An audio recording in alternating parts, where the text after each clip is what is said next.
Olá, pessoal. Vamos lá para a nossa aula 28 da Redação Nota 1000. Vamos lá? Então, hoje eu quero trazer para vocês aqui um resumão, tá? Porque as provas estão chegando, né? Tem uma que já é domingo agora, pertinho, aí dá uma ansiedade. Toda ajuda nesse momento é bem-vinda, né? Então, eu quero te dizer, livre-se da ansiedade, você é capaz, né? E lutar para vencer ou vencer. Mas se acontecer alguma coisa nesse percurso, você tem muito chão pela frente, tá? Não fica ansioso nem ansiosa, não.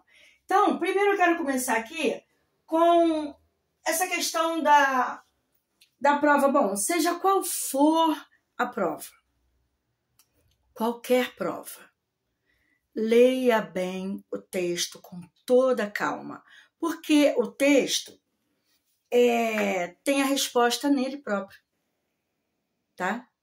Tudo que a pessoa vai te perguntar lá, no A, B, C, D, né, nas opções, está lá no texto. Então, leia o texto. Se você não conseguir encontrar nenhuma, não marque logo a primeira resposta que parece ser.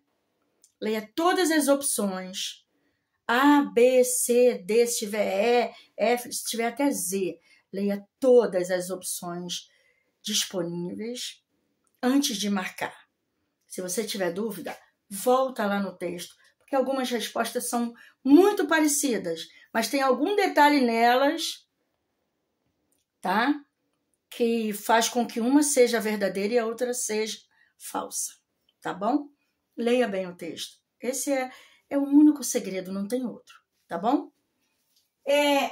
E aí eu quero falar aqui em literatura. Se cair alguma coisa sobre a semana de 1922. O que foi aquilo ali? A semana de 1922 nada mais é do que aquela manifestação dos artistas brasileiros, tá? Trazendo para nós a sua arte. Por quê? Naquela época lá, 1920, 1920 e pouco, a gente ainda estava escravizado pelos artistas, escravizados entre aspas, né? Pelos artistas europeus. A arte deles prevalecia aqui. Nós ainda não tínhamos uma identidade cultural nossa, brasileira, tá? Então, alguns artistas se juntaram, né? Muitos artistas se juntaram e trouxeram para nós a sua arte, tá? Para mostrar que o Brasil, né, tinha capacidade de produzir artistas brasileiros. Porque era só música portuguesa, pintura francesa. Então, tudo que era europeu vinha para cá e massacrava aqui o que era brasileiro. Então, eles se juntaram, tá? E aí tivemos a Tarsila do Amaral na pintura. Se você for dar uma olhada lá na internet, você vai ver que você conhece a arte da Tarsila do Amaral, tá? Manuel Bandeira na literatura. Se você for pesquisar também, você vai ter a certeza que você conhece literatura do Manuel Bandeira. Você conhece, você só não está identificando, juntando o nome à pessoa. O Heitor Villa-Lobos na música, tá? Você também conhece música do Heitor Villa-Lobos, mesmo que você seja novinho ou novinha. E o Vitor Brecheret na escultura. Esses artistas tiveram a coragem, foram muito vaiados, tá? Eles se juntaram lá no teatro, lá, e eles foram apresentando, e as pessoas têm muita resistência a tudo que é novo, né? Então, você pode imaginar, né, como eu, às vezes, tento imaginar, a vergonha que eles passaram, né? Apresentando a arte deles, que ainda era desconhecida, era nova, era diferente da arte portuguesa, da arte europeia, né? Mas aos poucos, eles foram sendo abraçados pelos brasileiros, tá? Essa foi a questão da semana de 1922. A manifestação dos artistas brasileiros para mostrar a sua arte. Em história, a gente tem aqui duas questões para dar um exemplo do que poderia ser, do que poderia acontecer lá, se tiver questão de história, né? Basicamente, resumindo, razões da escravidão. Razão da escravidão, eu vou, por minha conta e risco, vou falar do meu jeito aqui, tá? Por minha conta e risco. Tá? Quais foram as razões da escravidão? Os portugueses, né? Eles tinham as mãozinhas muito delicadas. Eles não iam sujar as mãozinhas deles trabalhando como os escravos negros trazidos da África trabalharam. Construindo estradas, né? Construindo palácios para eles morarem, construindo igrejas. Tem muitas igrejas antigonas por aqui pelo Brasil, lá em Ouro Preto, em vários lugares, foram construídas pelos escravos. E eles não ganhavam nada. Um dia desse, um aluninho meu do 2º ano perguntou: tia, o que é ser escravo? Eu falei: ser escravo é trabalhar sem ganhar nada, a não ser a alimentação para você ficar de pé e trabalhar. Só isso. Você não ganha nada. Você não ganha dinheiro, você não ganha sentimentos de gratidão, você não ganha nada. Você só ganha a comida para ficar vivo trabalhando. E quando eles não queriam trabalhar, eles eram chicoteados, amarrados, humilhados, passavam fome no isolamento, enfim. Todos os castigos horrorosos que você pode imaginar, né? Lá na África, onde eles viviam, alguns eram até reis e rainhas e vieram para cá, prisioneiros, para trabalhar, porque os portugueses não iam querer machucar as mãozinhas delicadas deles, né? Então, as razões da escravidão eram essas. Você acha que os portugueses, com as mãozinhas delicadas, eles iam meter a mão na terra para poder plantar batata? Para poder comer? Para poder vender? Plantar laranja, para colher laranja para mandar para a Europa? Tirar leite da vaca?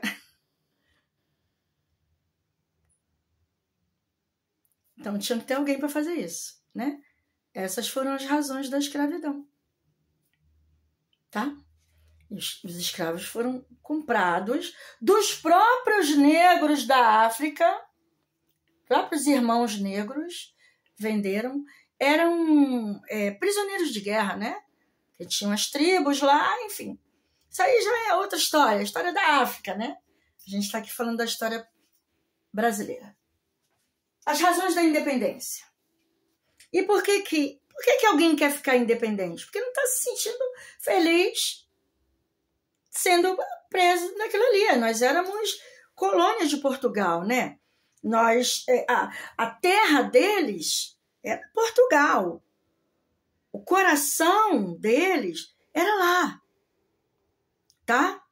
Nós aqui só servíamos para ser explorados.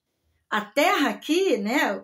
O território brasileiro era só para ser explorado, né? Não era para ser amado, respeitado, cuidado. Então, todo o ouro que era encontrado aqui era mandado para lá. Todas as riquezas que haviam aqui iam para lá, porque lá estava o coração deles, tá? Então, por que precisou haver a independência? Porque por esse mesmo motivo. O coração dele estava lá. Então, o povo aqui era só para ser explorado. Então, o povo precisava de governantes que tivessem afeto, que amassem, né? Não existia amor nessa relação Brasil-Portugal. Havia exploração deles para nós aqui. E aí começou-se a construir a nação brasileira, né? O Brasil, o nosso povo. E aí esse povo que foi nascendo aqui, fruto da miscigenação, né? Da mistura das raças, né? De branco com índio, índio com preto, preto com branco, essa mistura que nós hoje temos, né? Formou o povo brasileiro, não é isso? A miscigenação, a mistura das raças. E esse povo brasileiro quis ser livre da exploração de lá. Porque aqui era só para ser explorado, como eu falei. Tudo que era bom era para ir para lá. Então a gente precisava romper esse laço. E vocês acham que depois de ter a posse do Brasil durante séculos, Portugal ia querer deixar barato a independência do povo? Teve muito sangue derramado, sabe? Muito sangue derramado, tá? O rei não morava aqui. E aí o filho dele proclamou a independência do Brasil, tá bom? Porque o filho dele era brasileiro, tá? Então vamos lá. Agora aqui, em geografia, a gente tem, vamos ver o assunto de movimentos migratórios. Enfim. Por que acontecem esses movimentos migratórios? Existem vários tipos de movimento, né? Deixa eu falar primeiro do movimento pendular, que por exemplo, trabalhador. Cara, a pessoa mora num município e trabalha no outro. Então, todo dia ele tem esse movimento. Apesar da distância, ele vai para trabalho, volta para casa. Então, feito um pêndulo de um relógio. Por isso que chama movimento pendular. Vai para o trabalho às 5 da manhã, volta para casa às 9 da noite. Não tem tempo de estudar, mas vai arranjar tempo agora, tá? Para fazer as provas, para mudar de vida. Tá bom? Esse é o movimento pendular. Vai para o trabalho, volta para casa. Vai para o trabalho, volta para casa. Mas existem outros movimentos. Dentro do Brasil, vamos dizer assim. Vamos pegar esse aí, que é esse movimento que acontece quando a pessoa sai lá da seca do Nordeste, tá? Uma vida dificílima, muito difícil. A pessoa sai de lá para vir morar aqui no Rio de Janeiro. Ou São Paulo, ou Espírito Santo, enfim. Qualquer cidade grande. Até lá dentro do Nordeste mesmo. Tá? A pessoa sai daquela área da seca, da caatinga, lá do sertão nordestino, e vai procurar trabalho, moradia em algum lugar onde tenha trabalho, né? Só que às vezes tem o trabalho, mas não tem a moradia. O que acontece? A pessoa acaba, de repente, começando uma comunidade. Vê um terreno vazio, constrói um barraquinho aqui, aí daqui a pouco, depois daquele barraquinho, vem outro, e se forma ali uma comunidade. A princípio, pode ser uma comunidade tranquila, mas de repente, pela escassez de recursos, se torna violenta, enfim. Esse é um movimento de migração também, de sair de uma terra seca de água para uma terra seca de recursos, né? Seca de trabalho, seca de moradia, seca de muita coisa que aí às vezes transforma muitas comunidades em lugares inabitáveis.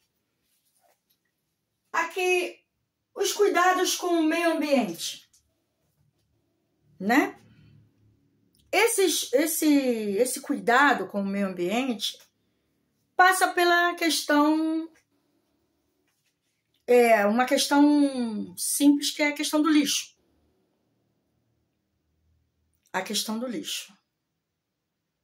Vamos fazer o seguinte. Esse vídeo tá longo. Tá ficando chatinho. Eu vou gravar outro vídeo e eu mando os dois, tá? Beleza?